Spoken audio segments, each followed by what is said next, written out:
குமரி மாவட்டத்தில் போதகம் செய்வது போல் நாடகமாடி பணம் நகைகளை திருடிய நபர் கைது செய்யப்பட்டார்.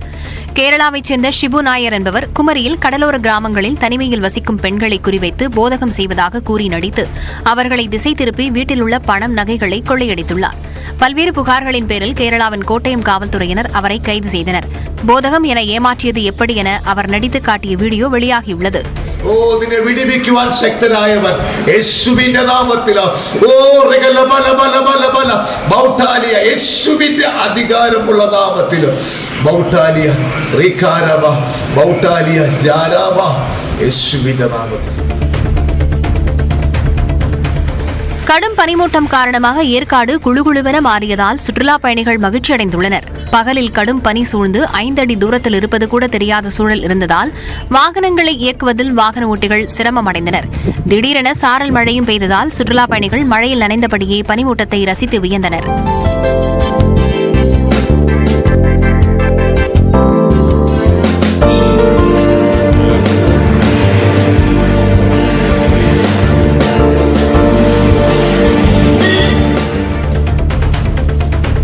வேலூர் மாவட்டம் குடியாத்தம் அருகே விவசாய நிலத்தில் புகுந்த யானைகள் வாழை, நெல், கேழ்வரகு பயிர்களை சேதப்படுத்தியதால் விவசாயிகள் வேதனையடைந்துள்ளனர்.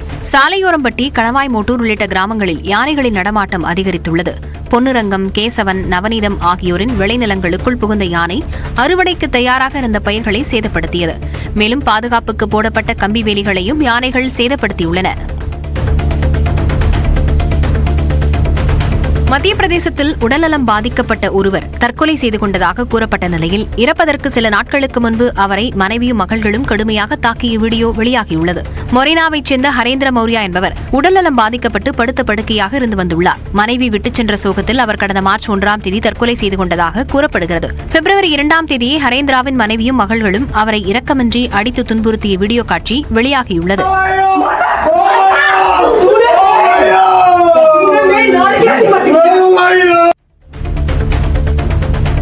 கனடா நாடாளுமன்றத்திலிருந்து தனது நாற்காலியுடன் வெளியேறிய போது முன்னாள் பிரதமர் ஜஸ்டின் ட்ரூடோ கொடுத்த முகபாவனை இணையத்தில் பேசுபொருளாகியுள்ளது. கடந்த ஜனவரி மாதம் தனது பதவியை ட்ரூடோ ராஜினாமா செய்த நிலையில் புதிய பிரதமராக மார்க் கார்னி தேர்வு செய்யப்பட்டார். அடுத்த சில நாட்களில் அவர் பிரதமராக பதவியேற்க உள்ளார். இந்நிலையில் தனது பதவிக்காலம் முடிவடைவதால் நாடாளுமன்றத்திலிருந்த தனது நாற்காலியை ட்ரூடோ தூக்கிச் சென்றார். அதை புகைப்படம் எடுத்தவர்களை கேலி செய்யும் வகையில் நாக்கை வெளியே நீட்டினார். செய்யாறு அருகே வாழவந்தலில் இடத்தகராறில் ஒருவர் லாரி ஏற்றி படுகொலை செய்யப்பட்டதாக குற்றச்சாட்டு எழுந்துள்ளது. தாயுமானவன் என்பவருக்கு சொந்தமான இடத்தில் திருப்பதி தனது குடும்பத்துடன் வசித்து வந்த நிலையில் அருகே வசிக்கும் புண்ணியகோடி என்பவர் பாதையை அடைத்துள்ளார். இதனால் இருவருக்கும் மோதல் ஏற்பட்டபோது புண்ணியகோடி லாரியை கொண்டு வந்து திருப்பதி மீது ஏற்றி கொலை செய்ததாக கூறப்படுகிறது. புண்ணியகோடி தலைமறைவான நிலையில் அவருக்கு உடந்தையாக செயல்பட்ட வெங்கடேசனை காவல்துறையினர் கைது செய்து விசாரணை மேற்கொண்டுள்ளனர். கிருஷ்ணகிரி அருகே கே பூசாரிப்பட்டி கிராமத்தில் மாரியம்மன் கோயில் திருவிழாவை முன்னிட்டு எருதுவிடும் விழா நடைபெற்றது. போட்டியில் தமிழகம் மட்டுமல்லாது ஆந்திராவைச் சேர்ந்த 300க்கும் மேற்பட்ட எருதுகள் பங்கேற்றன. 120 மீட்டர் என்ற பந்தய தூரத்தை விரைவாக கடந்த எருதுகளின் உரிமையாளர்களுக்கு இருசக்கர வாகனங்கள், சைக்கிள், பீரோ உள்ளிட்ட பொருட்கள் பரிசாக வழங்கப்பட்டன.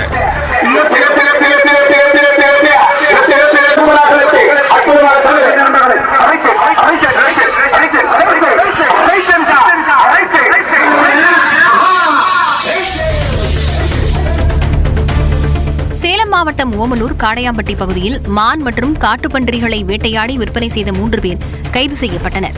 அவர்களிடமிருந்து வேட்டைக்கு பயன்படுத்திய துப்பாக்கி, வால்ரஸ் குண்டுகள், கன்னி வலைகள் மற்றும் மான், பன்றி இறைச்சி போன்றவை பறிமுதல் செய்யப்பட்டன.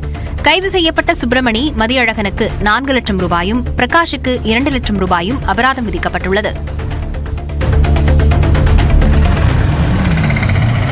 திருவண்ணாமலை மாவட்டம் செங்கம் வனத்துறை அலுவலகத்தில் துப்பாக்கியை திருடிய வனக்காப்பாளர் கைது செய்யப்பட்டார். வன அலுவலர் ரகுபதிக்கு அரசு வழங்கிய துப்பாக்கி நீப்பத்துறை வன அலுவலகத்தில் வைக்கப்பட்டிருந்தது. இது கடந்த 2 நாட்களுக்கு முன்பு காணாமல் போனதைத் தொடர்ந்து அதிகாரிகள் விசாரணை நடத்தினர். அப்போது வனக்காப்பாளரான கோலந்தாங்கலைச் சேர்ந்த முனியப்பன் திருடியது தெரியவந்தது. இவர் கடந்த சில நாட்களாக மனநிலை சரியில்லாமல் இருந்ததாக கூறப்படும் போதிலும் கைது செய்யப்பட்டு சிறையில் அடைக்கப்பட்டார்.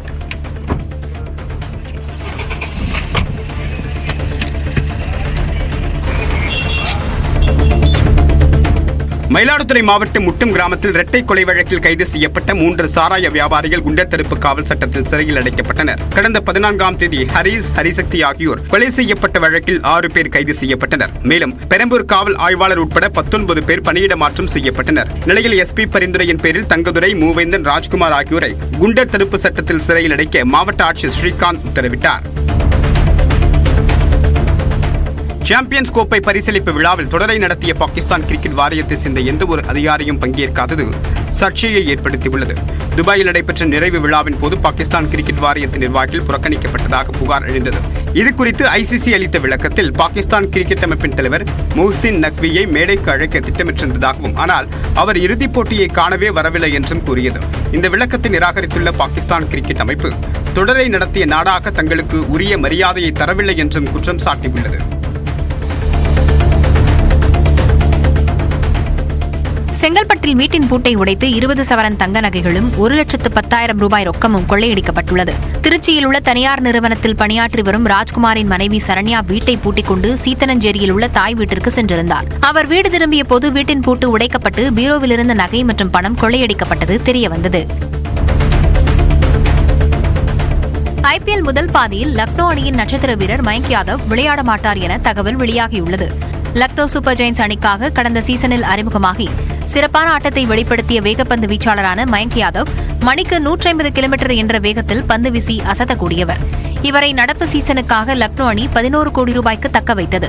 ஆனால் முதுகில் ஏற்பட்ட காயம் காரணமாக பெங்களூருவில் அவர் சிகிச்சை பெற்று வரும் நிலையில் IPL முதல் பாதியில் பங்கேற்பது வாய்ப்பு குறைவே என தகவல் வெளியாகியுள்ளது.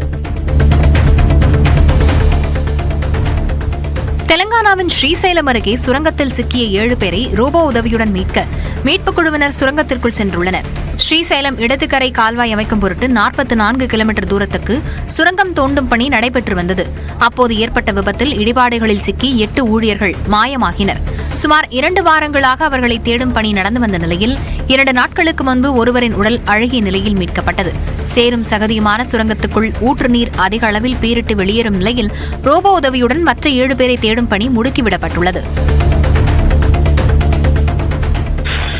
திருப்பூர் மாவட்டம் பல்லடம் அருகே நொச்சிப்பாளையத்தில் மதுபோதையில் காரை ஓட்டி வந்து விபத்து ஏற்படுத்திய நபர் அரசு மருத்துவர் என கூறி ரகளையில் ஈடுபட்டதால் பரபரப்பு ஏற்பட்டது. பல்லடம் திருப்பூர் சாலையில் அதிவேகமாக வந்த கார் எதிரே வந்த மற்றொரு கார் மீது அதிவேகமாக மோதியது. விபத்தை ஏற்படுத்திய காரை ஓட்டி வந்த நபர் அதே இடத்திலேயே மயங்கிய நிலையில் அவருடன் பயணித்தவர் பொதுமக்களுடன் வாக்குவாதத்தில் ஈடுபட்டார். பின்னர் அவர்கள் இருவரையும் மக்கள் 108 ஆம்புலன்ஸ் மூலம் மருத்துவமனைக்கு அனுப்பி வைத்தனர். இந்தோனேஷியாவில் மழையில் கட்டுப்பாட்டை இழந்த கார் விபத்துக்குள்ளான பதைபதைக்க வைக்கும் காட்சி வெளியாகியுள்ளது. சவுத் வெஸ்ட் ரிங் ரோட்டில் மழை பெய்து கொண்டிருந்த போது அதிவேகமாக வந்த கார் கட்டுப்பாட்டை இழந்தது. அது தடுப்புகளை உடைத்துக் கொண்டு கட்டடத்தின் மீது மோதி நின்றது.